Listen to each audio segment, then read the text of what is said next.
Whiskey Jason here, whiskey from the viewpoint of an American over here in Germany, reviewing rare and exotic whiskeys. I don't know about you, but this really just rocked my boat a little bit. I have an old bottle here of Eagle Rare Kentucky Straight Bourbon Whiskey, matured 10 years, and it says here bottled 1983. Enrico, thank you very much for giving me or selling me this bottle. Enrico works for Katowiki. It is a online auction site. And I was at the whiskey fair in Bad Homburg, Germany, just yesterday. And he came over and said, "Here, Jason, try." It's like, I don't, okay, yeah, why not? So he says, "I would like to sell this bottle to you, but before you buy it, you need to try it. If you like it, we can talk about the price." I was like, "Okay, we can do that." And I was like, "All right," poured it in there. I was like, "Well, that's good. All right, how much?" He said, "What would you offer?" And I was like, "Well, what do you need?"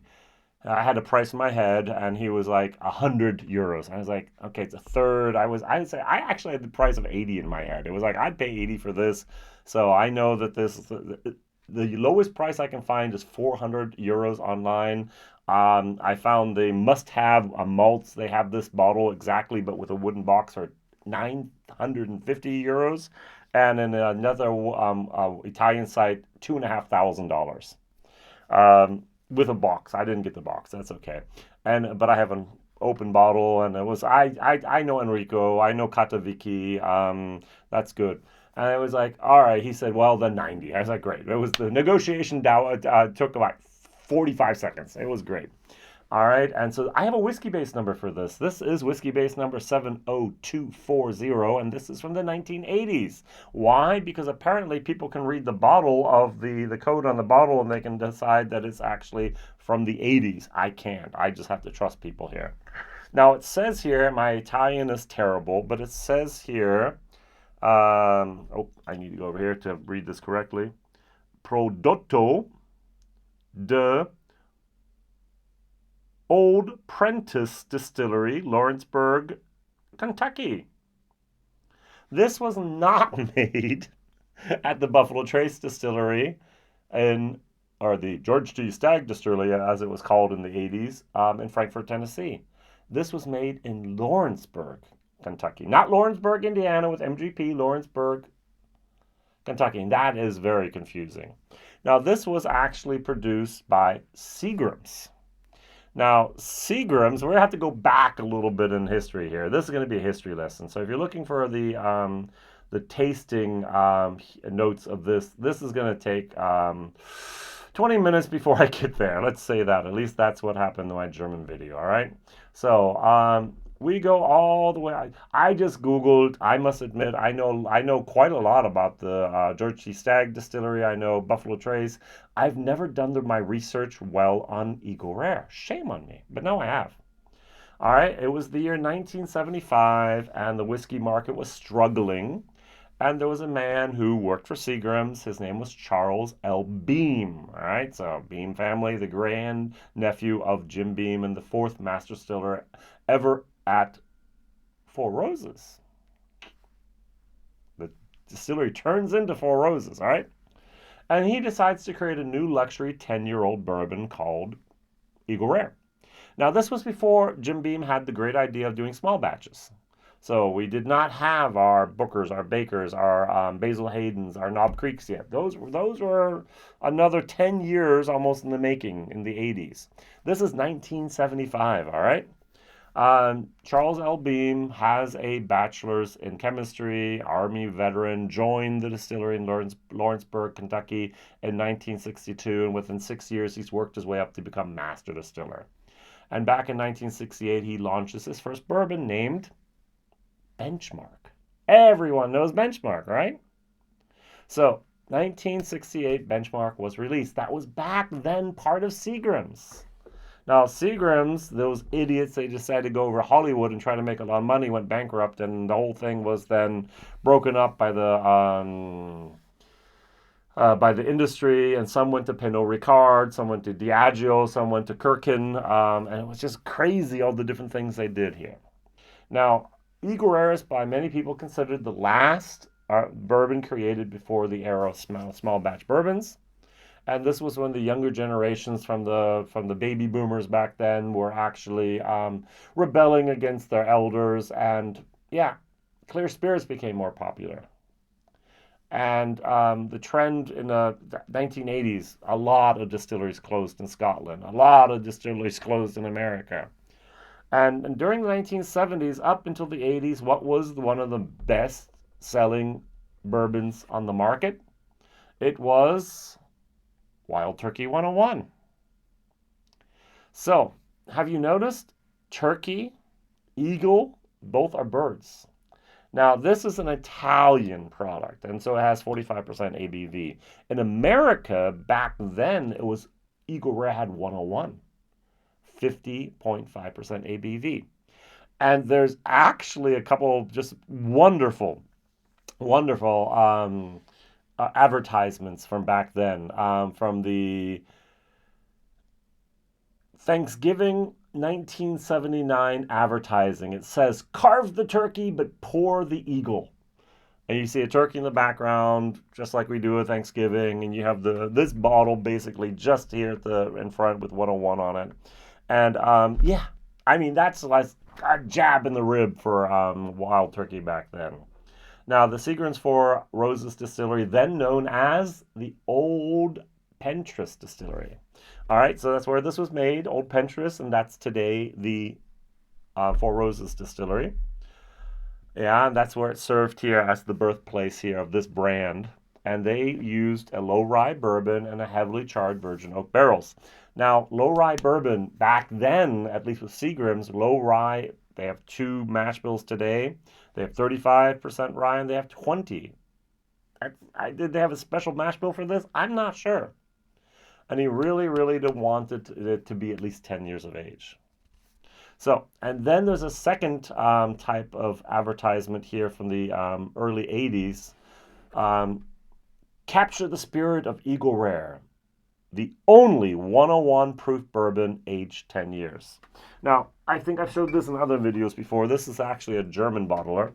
Imagine this bald eagle, just his face, and behind him a sunset, and beside there the bottle of Eagle Rare.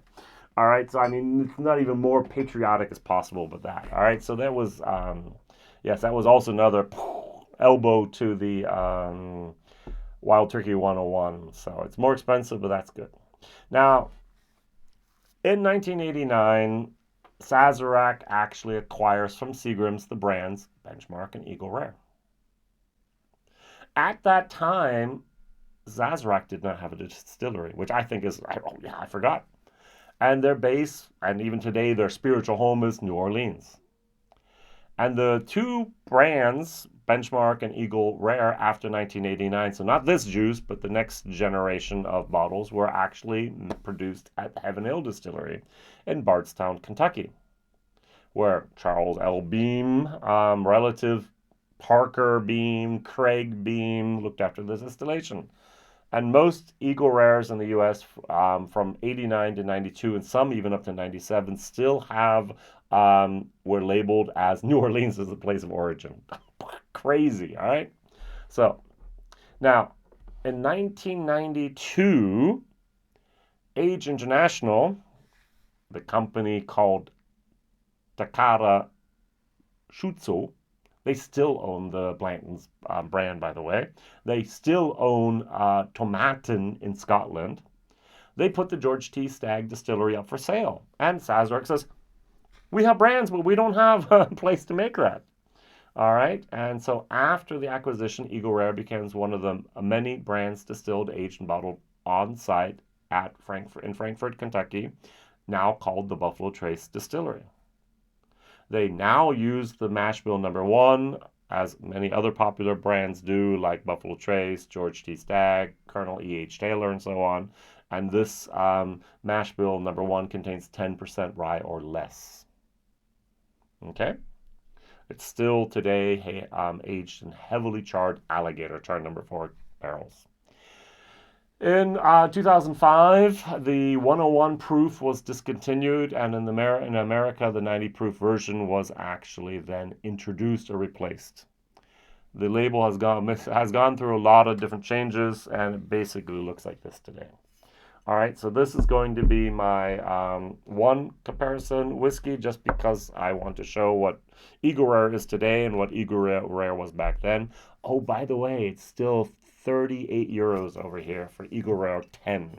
We've never ever had any distribution problems of Eagle Rare for the last at least 10 years that I'm aware of over here for the bourbon community. Thank you, Sazerac. You've been very kind to us. I know many states in America it looks totally different. That problem. This bottle over here is actually the closest I can get to this.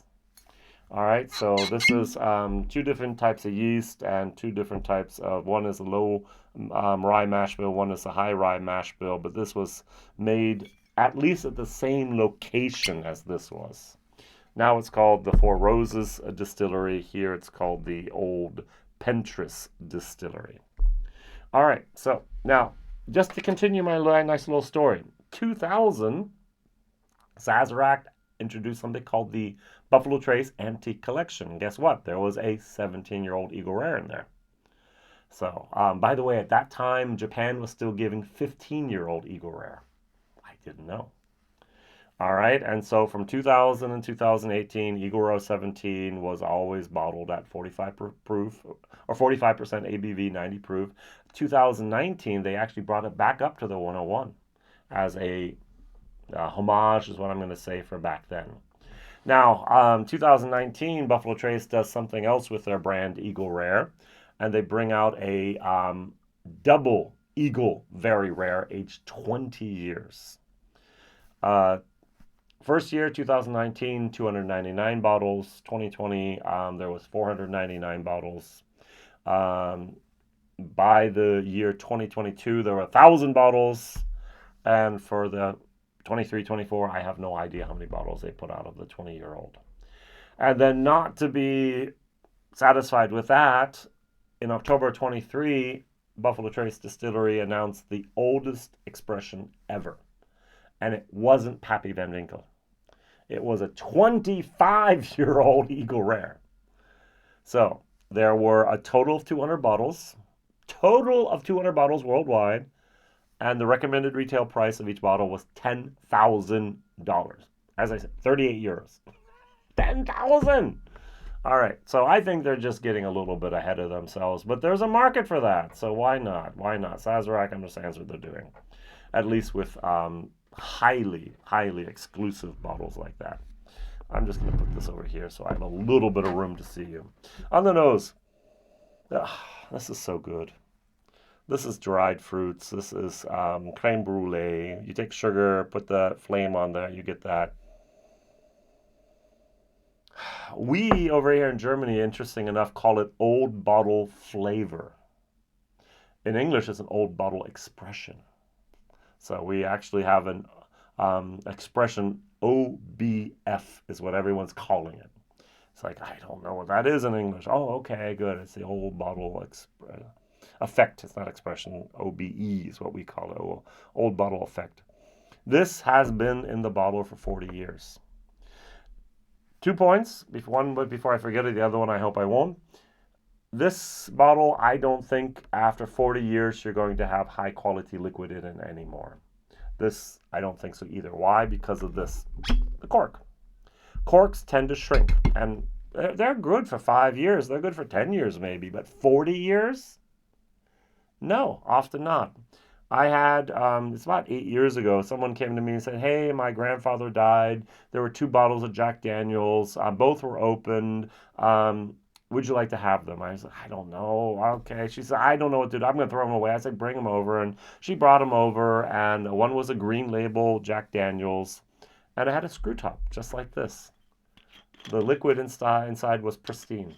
It was maybe neck pour down to here. The other bottle, half of the bottle was left in there. And it had a cork. And the cork was shrunk. It shrank up. It was sugary water. There was no alcohol. Everything had evaporated. I just threw it away. I did put my finger on. Okay, no. But that's what happens. Corks are not made to bottle at least whiskey here for 40, 50 years.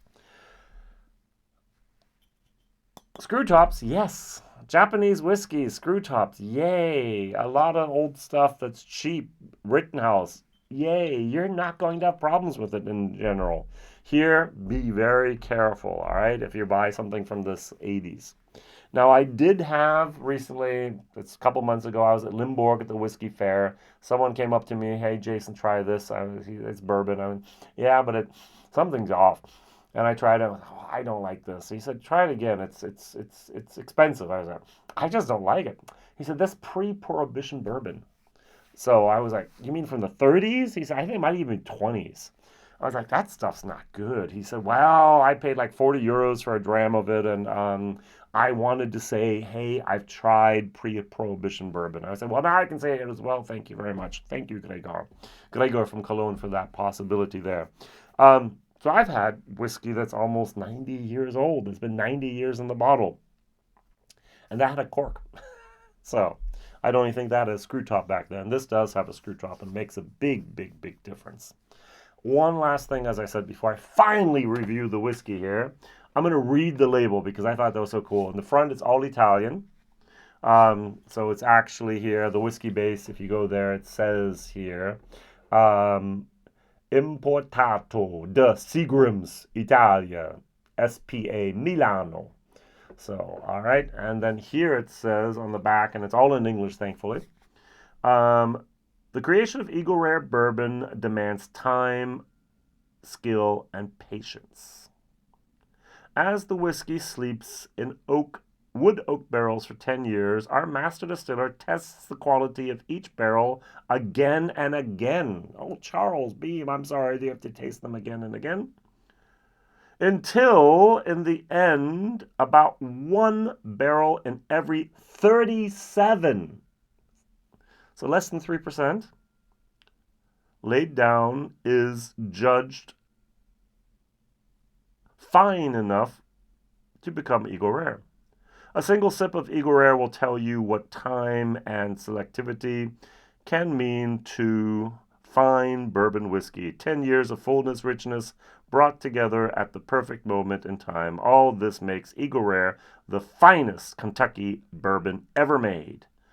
Aged 10 years, in the barrel, 45%. Now, I was reading up on this and someone asked, okay, what happens to the other 36 barrels?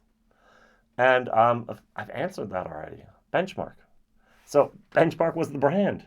So you had Eagle Rare, you had Benchmark. And those were the two things here that they were making at Seagram's. And everything else could be used for other. But that meant in old Benchmark there might be 10-year-old whiskey in there as well, where it was like, oh, no. Okay, gone with that. Wow. Wow. So I really had to mention that part. 1 and 37. And I love the fact he tasted each barrel again and again. I don't think the master distiller today over there at Buffalo Trace tastes every barrel. They have... How many barrels does Buffalo Trace have at the moment? Wait a second. Thank you, Distillery Trail website. Buffalo Trace Distillery now aging 1 million barrels on site. I mean, we can kind of do the math here a little bit. We just take 1 million, we divide it by, whoops, get rid of that one little then here. Divide it by 365, and we get how many barrels a day would he have to actually try? That would be here, he would have to try 2,736 barrels per day. And that more than why, just the dimensions of Buffalo Trace to get today compared to then, it's just mind-boggling. Oh, this is great.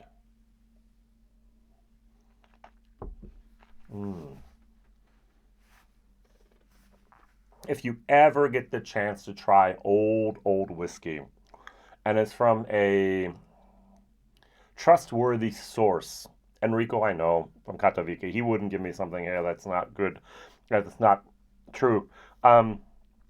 Please do it. I mean, if you go to a bar and if you're in Kentucky and they have some old vintage stuff from 70s, 80s, you're going to pay 20, 30, 40, maybe $50 a pour. If you can, splurge. You don't have to, but if you can, and if it's something splurge ones, all right? That's so good. The interesting fact here is when I do the small batch Four Roses, the aftertaste, not the entire, not the in the beginning, not in the mid taste palate, but a little bit of that aftertaste is a similar, not same, similar. The nose totally different.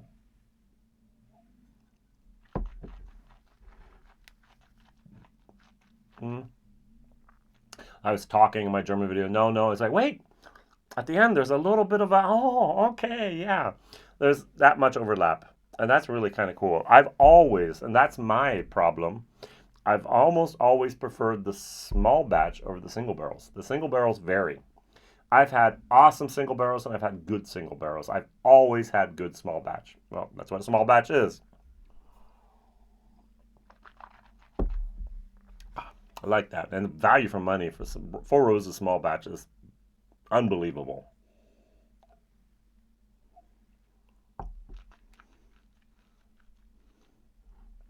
A totally different beast. Wow. That woodiness, a little bit of that brown sugar, a little bit of a herbal moment going on there, which is not in either of these. Uniqueness, A plus plus plus plus. I've never given A plus plus plus on anything, but a uniqueness. I learned so much by having this bottle. Enrico, once again, thank you. I would never research that. I didn't forgive me for not having known about the history of Eagle Rare. I was like, I don't know how old that is. I now know, 70, from 1975. That it used to belong to Seagrams, moved over to Sazerac, then moved over to the Buffalo Trace Distillery. That's just kind of crazy. Had a short stint at Heaven Hill. That's very, very nice. The different age statements now. I have had, oh yeah, the double eagle, very rare. Oh yeah, never gonna see that. Chad and Sarah were in London. They went to the pop-up, that's a store they have now for Buffalo Trace. They got to try it. I mean, come on, that's serendipity. I mean, that's just plain old good old luck. Wow. This bottle's gone. I shared it with my bourbon community over here. I did little 3-5 sale samples. I'm as I said, I paid 90 euros for this, and I sampled it out. And people are gonna be happy. They're gonna watch my video as well, try along, learn as well, and that's what whiskey's all about. It's not whiskey until it's shared. Quoting Roy from Aquavite, and that's what I do with all my bottles. I do bottle shares, and people get to watch my videos, get to have the little sample bottles, very small, or here this size or other sizes there, and they get to try it. And that's just the miracle of sharing bottle shares here that I just love. Hmm. Hmm.